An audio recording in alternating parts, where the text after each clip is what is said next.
Kompas Bisnis kembali hadir, saudara. Jumlah kementerian atau lembaga di pemerintahan Prabowo Gibran diperkirakan bertambah. Anggaran belanja kementerian juga akhirnya bertambah, memakai pos dana darurat APBN. Bagaimana kekuatan fiskal Indonesia mengakomodir keinginan pemerintah baru ini? Kompas Bisnis sudah bersama dengan Direktur Eksekutif Selyos Bima Yudhistira. Selamat pagi, Mas Bima. Selamat pagi. Ya, Mas Bima, bisa dilihat apakah utak-atik anggaran ini sebetulnya sudah cukup menggambarkan program populis Prabowo, mengingat dana yang dipakai ini justru hasil penghematan anggaran lain atau pos darurat. Seperti apa, Mas Bima? Ini justru menunjukkan sebaliknya, menunjukkan bahwa sampai-sampai menggunakan dana cadangan yang peruntukannya sebenarnya untuk emergensi ketika terjadi bencana, sekolah itu butuh renovasi, sekolah itu kemudian butuh tunjangan-tunjangan yang spesifik misalnya sebagai antisipasi dari bencana. Seperti yang terjadi pada waktu pandemi 2020 kan ada kuota internet, ada tunjangan lebih untuk guru. Itu sebenarnya digunakan hanya pada saat terjadinya bencana. Nah, ini justru menunjukkan kalau ada program baru tapi mengambil dana dari cadangan, terutama cadangan pendidikan yang paling banyak diambil, itu menunjukkan bahwa ruang fiskal space itu semakin terbatas sampai sampai mengambil dari dana cadangan. Kenapa tidak mengambil dari penghematan atau efisiensi belanja pegawai atau belanja barang, belanja yang sifatnya adalah birokrasi yang 850 triliun itu kita spend atau kita habiskan setiap tahunnya, itu kan besar sekali. Jadi ada hal yang tidak kreatif di sini terlihat sampai mengutak-atik dana cadangan. Dan ini kan juga punya resiko. Indonesia itu dari Januari sampai September 2024 sudah terjadi 1.300 bencana alam. Jadi artinya dana cadangan ini harusnya terus dipupuk, terus dibesarkan, bukan kemudian diambil untuk program quick wins. Nah, selain itu juga ini menunjukkan apa? Menunjukkan bahwa uh, selama ini postur dari APBN sebenarnya sudah menyediakan pada waktu RAPBN 2025 disampaikan oleh Pak Presiden, itu sebenarnya sudah menyediakan ruang untuk belanjanya Pak Prabowo ke depan, yaitu dalam postur belanja lainnya. Belanja lainnya itu 23% dari total APBN, udah 600 triliun sendiri untuk belanja lainnya. Nah, kita juga mempertanyakan saat itu, ini kan sudah ada belanja lainnya. Belanja lain itu tidak didefinisikan saat ini, tapi begitu programnya berjalan, baru ada laporan pertanggungjawabannya. Dan itu 600 triliun sekali lagi. Apakah uang sebesar itu tidak cukup membiayai quick win sampai mengambil dari dana cadangan, terutama dari cadangan pendidikan? Nah, ini yang kemudian agak melihat ada kekhawatiran, berarti anggaran quick win ini bisa jadi lebih besar daripada yang direncanakan di awal. Nah, dan penambahan nomenklatur menjadi 44 kementerian lembaga, itu rencananya itu juga memakan belanja yang lebih besar lagi. Di saat yang sama, ada belanja bunga utang yang harus dibayar 550 triliun. Ada utang jatuh temponya 800 triliun tahun depan. Artinya memang kita sedang tidak berada dalam kondisi yang baik-baik saja untuk APBN, tapi kalau diambilnya untuk program baru itu dari dana cadangan, saya pikir ini harus dievaluasi. Meskipun waktunya memang sudah sangat terlambat, tapi ada ruang APBN perubahan untuk melakukan evaluasi agar dana cadangan, pendidikan, kesehatan itu jangan diutak-atik. Karena tahun depan juga tantangan selain dari bencana alam, tantangan ekonomi, tantangan penurunan kinerja dari ekspor, penurunan harga komoditas, itu bisa jadi dana cadangan yang diposkan itu tidak mencukupi untuk dikeluarkan tahun depan. Oke, artinya kalau diambil dari dana cadangan yang tadi ya misalnya dari bencana pendidikan ini justru dipertanyakan atau tidak tepat karena yang dipertanyakan juga adalah artinya dengan program quick win yang segitu banyak bisa jadi tidak realistis gitu dengan nantinya gimana anggaran kita. Nah, Mas Bima, dana darurat yang seharusnya jadi bantahan ini kan justru mengecil artinya ya.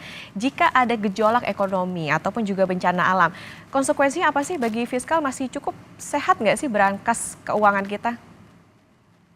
Ya, ini kemudian tergantung dari yang namanya bencana itu apakah bencana ekonominya terjadi shock, resesi global, terjadi tekanan ekonomi di Amerika Serikat, ekonomi China misalnya masuk dalam tahap pertumbuhan yang sangat rendah, sehingga mengancam kinerja ekspor maupun impor bahan baku nantinya kan kepada pendapatan negara dari pajak dan dari PNBP. Nah, dalam kondisi-kondisi yang unpredictable, yang tidak bisa diprediksi ke depan, maka perlu sekali adanya dana cadangan yang jauh lebih besar, sehingga fungsi-fungsi utama dari belanja yang sudah diprogramkan, kemudian juga fungsi kesehatan, pendidikan, itu tetap berjalan secara normal, meskipun terjadi banyak sekali tantangan dan termasuk juga bencana ekonomi, bencana alam juga. Jadi artinya apa? Artinya tahun depan ini adalah tahun yang penuh dengan tantangan dan resiko. Karena situasinya penuh tantangan dan resiko, maka cadangan itu harusnya diperbesar. Nah, jadi ini yang menimbulkan pertanyaan kan sepertinya sense of risk-nya, sense of crisis-nya itu tidak muncul di dalam APBN 2025 ke depan. Sementara kan Presiden harus mendeliver program-program yang sifatnya populis untuk segera dijalankan di tahun pertama. Nah, dari awal kan banyak sekali yang memberikan masukan. Silakan saja makan bergizi gratis, silakan saja mau bikin lumbung pangan dan lain-lain. Tapi untuk tahun pertama, karena situasi ke depan ini sulit sekali untuk diperkirakan, maka harus ada rasionalisasi dari segi berapa alokasi belanja yang ditetapkan tahun pertama. Yang penting kan programnya jalan dulu. Makan bergizi gratis tuh 1 triliun rupiah dalam 1 tahun, yang penting jalan dulu kan mereka bisa klaim bahwa programnya sudah berjalan, yang penting untuk tahun pertama. Baru tahun kedua melihat situasi, rasio pajak, beban utang, beban belanja lainnya, silakan untuk dilakukan penambahan. Nah, ini kan kelihatannya tahun pertama program quick win ini memakan anggaran besar, padahal ini adalah program yang baru pertama kali dijalankan. Jadi ada resiko failure-nya atau resiko miss dari perencanaan awalnya juga cukup besar. Oke, yang jadi catatan adalah tidak hanya bencana alam tapi juga bisa jadi bencana ekonomi karena tadi ya tahun depan ini bisa jadi apa ya tahun yang penuh tantangan, makanya harusnya dana cadangannya ini besar begitu. Mas Bima, kalau dilihat dari keputusan yang diambil, apakah Kementerian Keuangan ini sebagai bendahara negara cukup permisif dengan permintaan anggaran untuk membiayai janji kampanye Prabowo? Iya, menjadi double permisif. Kenapa? Karena pada waktu nota keuangan RAPBN 2025 dirilis, itu kan sudah mengambil porsi dana pendidikan untuk makan bergizi gratis. Itu pertama. Kedua, anggaran untuk belanja lain-lain yang tadi tidak didefinisikan 600 triliun. Itu besar sekali tuh untuk 1 tahun anggaran. Nah, baru yang kemudian ini ternyata pada waktu pembahasan dengan DPR, ada utak-atik soal masalah dana cadangan. Satu lagi tambahannya adalah rencana untuk perubahan mandatory spending belanja pendidikan yang sebelumnya dikaitkan dengan total belanja mau diubah menjadi dengan total pendapatan atau penerimaan negara. Jadi ada 4 hal yang kita lihat dari soal belanja ini.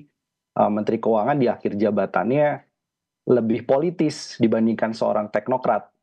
Itu yang terlihat dalam beberapa analisisnya dan juga pernyataan di berbagai media. Sehingga kita juga bisa lihat bahwa akhir tahun harusnya kan Ibu Sri Mulyani di last minute dia akan bilang bahwa deliver yang paling smooth atau transisi yang paling lancar ke pemerintahan selanjutnya adalah menyediakan ruang fiskal tanpa mengganggu kondisi APBN yang ada sekarang dan memberitakan berbagai resiko-resiko ekonomi, resiko-resiko terkait dengan geopolitik yang akan berdampak pada postur APBN tahun berikutnya. Nah, terserah nanti presiden berikutnya mau menggunakan APBN perubahan, dan itu diperbolehkan juga oleh konstitusi untuk menggunakan APBN perubahan, entah bulan Februari setelah menjabat atau bulan Maret 2025. Itu terserah pada Menteri Keuangan selanjutnya. Nah, ternyata kalau dilihat dari 4 faktor yang membuat menjadi permisif tadi, itu akhirnya terlihat bahwa sebenarnya transisinya juga terlalu menganak-emaskan kelancaran pemerintahan Prabowo begitu ya, dibandingkan kemudian kredibilitas sebagai seorang teknokratis di akhir masa jabatan Menteri Keuangan. Oke, sangat permisif padahal di satu sisi sebetulnya di pemerintahan Presiden Jokowi juga masih ada beberapa PR yang harus diselesaikan dan juga nanti bisa saja dibawa ke pemerintahan berikutnya. Mas Bima, berikutnya dari semua postur anggaran dan jumlah kementerian, apakah ini berdampak positif sebetulnya bagi pertumbuhan ekonomi? Kalau iya, apakah berada di jalur yang tepat untuk targetnya pertumbuhannya 8%?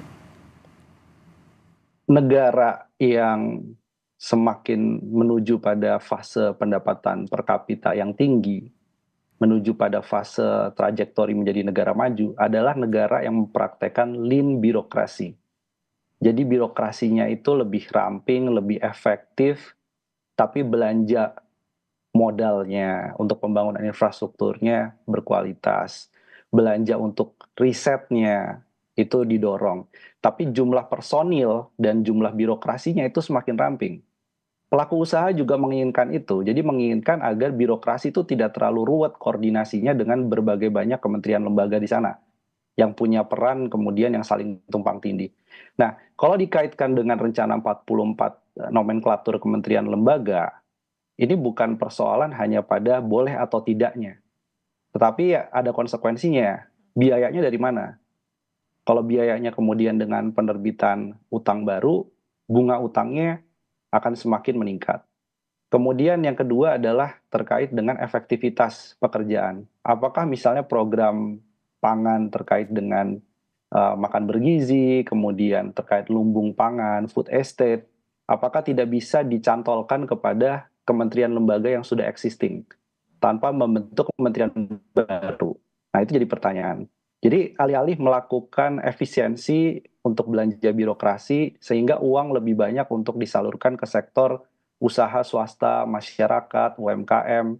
Tapi yang terjadi sekarang ini adalah likuiditas dari publik itu seolah membiayai belanja birokrasi melalui penarikan pajak. Nah, ini yang dalam ekonomi disebut sebagai crowding out effect. Jadi uang yang harusnya berputar di masyarakat, uang yang harusnya berputar di perbankan untuk pembiayaan kredit, akhirnya karena belanjanya besar, membutuhkan pembiayaan, uangnya menjadi parkir di surat utang pemerintah. Dan kalau ini terus berlanjut, maka ada kekhawatiran menjadi overhang. Overhang itu adalah utang bukan lagi menjadi leverage atau pengungkit pertumbuhan ekonomi, tapi justru menjadi beban dia bagi perekonomian. Karena uangnya banyak ditumpuk di pemerintahan dibandingkan untuk menjalankan stimulus ke sektor dunia usaha. Oke, artinya dengan dana yang terbatas ini harusnya jangan muluk-muluk juga nih soal kementerian lembaganya bisa lebih efisien dan jangan sampai mubazir sampai ditambah segitu banyak. Oke, Mas Bima terakhir singkat saja Mas Bima, bagaimana dengan target penerimaan negara yang tidak berubah signifikan? Apakah bisa disimpulkan pemerintah pesimistis mendapat sumber penerimaan baru? Ya, jadi kalau targetnya kemudian hampir sama atau tidak mengalami perubahan signifikan, itu berarti memang tantangan dari sisi rasio pajak tahun depan ini cukup challenging, cukup menantang. Terutama yang berasal dari penerimaan sumber daya alam. Harga nikel, meskipun sudah terjadi masifnya hilirisasi, tapi harga nikel di pasar internasional pun juga sangat rendah hari ini. Selain itu juga harga CPO, kemudian batu bara belum bisa terlalu menopang dari sisi penerimaan negara.